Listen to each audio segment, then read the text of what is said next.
As expected, the DXY is currently plummeting below its 50-day moving average. However, Bitcoin and the entire market seems to also be dumping bigger than it has dumped in a very, very long time. But the question is, where will the bottom be, and how will we know when we find it? And should we sell all of our crypto and go all in on Dogecoin? And is this the end of the bull market, or is it simply a fake out before a massive mommy makeout? I'm your host, Tommy Tushy Slapper, and on this channel, we believe you can never have a dump without a pump. Absolutely very big, guys. We have a lot to be jumping into because, as we talked about yesterday, I don't think this dump is over quite yet. I think we potentially still have some time, and just like I don't believe we've actually seen a top signal for the entire bull cycle, I don't think we've seen a bottom signal for this, very recent developing move that actually just started, within the last few days. So we have a lot to be jumping into, and as well, very interestingly, as we've been talking about, the DXY quickly failed at the 50-day moving average. I definitely thought it was going that direction this week, but it is nice seeing it happen so fast. Didn't necessarily think it would be basically as soon as the DXY opened. However, that's very big, and it has some huge ramifications for Bitcoin, Litecoin, Digibyte, and the next Bitcoin, Dogecoin. So if you guys are new to the channel, make sure to hit that like, subscribe, turn on those ghost notifications so you never miss these absolutely time-sensitive webisodes. Let's see how many days we got left here. Looks like we have 10 days left for this competition, guys. Probably going to add 1 or 2 more ways to enter in the final few days of the competition. Remember, we're going to be giving away 5 Ethereum. And without any further glue, let's dump on in. Wow, guys. So if we start here on the Bitcoin weekly chart, this is... At this point, this is one of the most interesting times of this entire bull cycle by far. Really, ever since the halving back in May of 2020, Bitcoin, for the most part, a little after the halving, it kind of went down, but for the most part after that, it was basically a straight shot up week after week, month after month, aside from a decent little dippage back in January. But now we're in a most dubious, precarious position, absolutely confirmed here, with that 60K really just proving to be extremely formidable. When we first kind of got right next to it back over 2 months ago in the middle of February, who would have thought that 2 months later that would still be the massive battle zone that it is today? And as you can see, 1, 2, 3, 4, 5, 6, 7, 8, 9. This is the 10th week, way over 2 months. We've been trading kind of within, for the most part, this $50,000 to $60,000 range. Very tight range here. And now this has a lot of people's jimmies in a bunch. And, could this be, okay, this is just hypothetical, but this is a possibility. Could this be a multiple week downturn that we've been talking about, a multi-week downturn that actually does take us to the 21-week moving average for the very first time in this entire bull market? Okay, take a look at this. Bitcoin has been insanely above the 21-week moving average ever since back in September of 2020.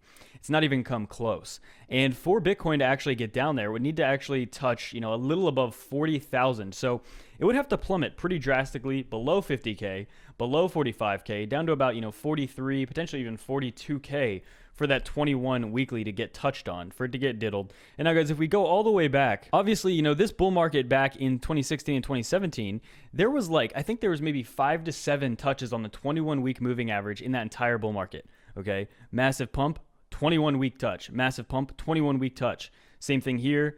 And then the final rally, it did not touch at all. It went from, right around 3,000 to 4,000 all the way up to 18, 19, 20,000 very briefly, and then dropped. But there were so many touches on the 21 week the entire way up. And guys, we simply have not gotten that this time around. The 21 week is historically a very big support level in a bull market on these longer time frames. But now, is what we're seeing now kind of the prelude before a drop here, or is that still not going to happen? Because even in this situation, I'm just going to say my opinion. I'm not convinced at all that we can actually make it all the way down to 42 or 43K.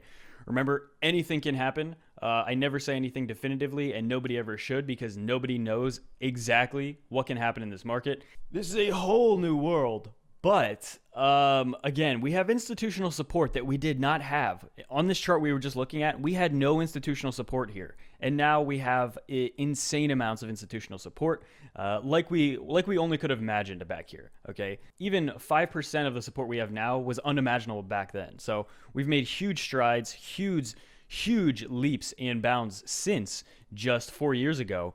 However, is it going to be enough to keep Bitcoin above 50K, 45K, and 40K as well. So yeah, let's go over to this daily chart here. So what just happened as well is we broke below the 50-day. We held it yesterday. Okay, we had a massive wick below it, down to about 50K exactly. Very strong bounce, and we held it. It was actually a really good position. We closed right about 56.5 actually. Very, very good. But you see today, as soon as we opened, we just started dumping again. And now currently we're finding support on our 13-month level of of support right here. So this is all I'm going to be watching for. Next level, if we drop below this, I think we could breach that 50K. If 50K can be breached, down to like 48K. So something I'm watching in the short term. Again, if we just pull out some short-term fib levels, I don't know why there's a massive gap in this chart. But short-term fib levels, like here, you see where we just got rejected here after bouncing here. Again, the next level to the downside is going to be right around 50K again. See if we hold that. But overall, again, that 51 to 50K level is going to be big going forward if we actually do drop that low. But again, guys, if I would have to sum up exactly what I think is going to be happening over the next few months, because we're looking at everything right now, day to day, if I would have to summarize everything over the next few weeks, I'm still not convinced that this is at all the end of the bull market. If things really start to change, I will start changing my tune, right? If we actually get bigger confirmations and bigger volume levels that would determine like, hey, maybe this actually is the top, then I will start saying that. But I'm just not convinced at all yet. Not at all. And in fact, the altcoins, again, that's one of the biggest reasons I think altcoins have absolutely so much room to go.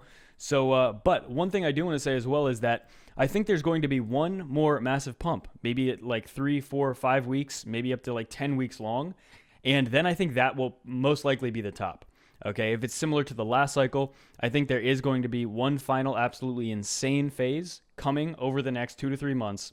And it's going to be absolutely insane. And that's where I think we could hit those market valuations of multiple trillion just for the altcoin market cap. I think that's very likely. But after that happens, that's where I think the top's going to be. Okay, and a lot of people actually agree with that. A lot of people say the same thing. But I'm just going to be honest. Let's say we get this pullback. Let's say it lasts another 2-3 weeks, maybe all the way up to a month, worst case, which again, I don't think is going to happen. Let's say that happens, and I'll just draw kind of what the scenario I'm talking about here. Maybe we have something like this over the next few weeks or something, and then, going into, actually that's a little too long, and then going into, the last few months of the third quarter or something like that. Let's say we blow all the way up to, something absolutely crazy like that. Kind of like this whole range right here. I'm going to be taking massive profits, by far the biggest amount of profits that I have ever taken. So, if we have that one final blast off, I'm just telling you what I'm going to do beforehand. Okay, let's say this happens in a month and a half, 2-3 months from now. I'm going to be basically exiting all of my biggest positions, just locking in some profits. I'm never going to liquidate all of my cryptos. I'm going to keep some money in every single crypto that I have because, again, I want to have moonbags, period. And I also just want to keep a lot of my money in crypto anyway. But I do think, at least for me, I do think it's smart to at least take some profits in anticipation of a bearish correction. Let's say we do that. We blow off, we go all the way up here over the next few months, and then we have a massive drop or something like that. Maybe the last 1 to 2 months of 2021 or something. I will start buying again once we get some confirmations that we're getting closer to a bottom. So I'm going to immediately be taking those profits and trying to transition most of it into buying more crypto as cheap as possible. So I'm not just taking profit for the sake of taking profit, but ultimately, I just want to increase my bags in crypto as much as possible. And if we do see a massive blow off, and then maybe we even come back down, maybe 2 trillion is the bottom after a massive run up for the entire alt cycle. Okay, maybe the bottom is actually twice as high as we currently are in a few months. Then I'm going to try and reaccumulate a lot in that area there. So, and as well, with that being said, take a look at Dogecoin. It's actually funny that Dogecoin, the meme coin, is basically one of the only things that just keeps on pumping. And I'll be honest, I think it is on a mission to get to that $1 mark.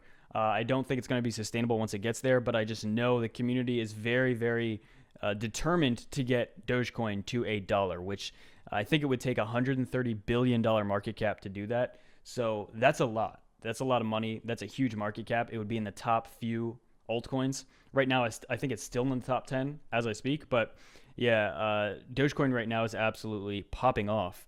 And again, no real fundamental use case. Everybody that leaves comments about Dogecoin basically says the same thing. You know, they don't care about the technology. It's more about the meme. In the same way that art has value, like it's just subjective value, I guess, which is absolutely fine. You know, if that's what you want to do, then that's what you want to do. And ultimately, it may help crypto adoption. It may hurt it. I don't really know. Nobody can predict that. But the facts don't lie, and the facts are that Dogecoin is just a few cents away from setting another new all-time high. So very big. And again, the very biggest thing is the DXY plummeting below this 50-day. So it's very interesting. We very rarely get days where huge red candles on the DXY coincide with huge red candles on Bitcoin. Usually, if the DXY is dumping, Bitcoin has a nice pump. So again, DXY is in a very bad position anyway, and I think this is going to continue throughout 2021. And yeah, overall, Bitcoin, I think, is going to most likely hold above 50. But if it does drop below 50, then that is where we get into that territory of, okay, we really need to examine maybe, could this be a short-term, very big top for Bitcoin? Well, so if you guys are new to the channel, make sure to hit that like, subscribe, turn on those ghost notifications. 10 days left, everyone. Make sure to get your entries for our 5 ETH April competition. I think we're going to also just be doing a monthly competition going forward. Not 5 ETH every month, but maybe just like an ETH or two, or just maybe another cryptocurrency every month or something like that. But yeah, without any further ado, that's it for me. Bye-bye.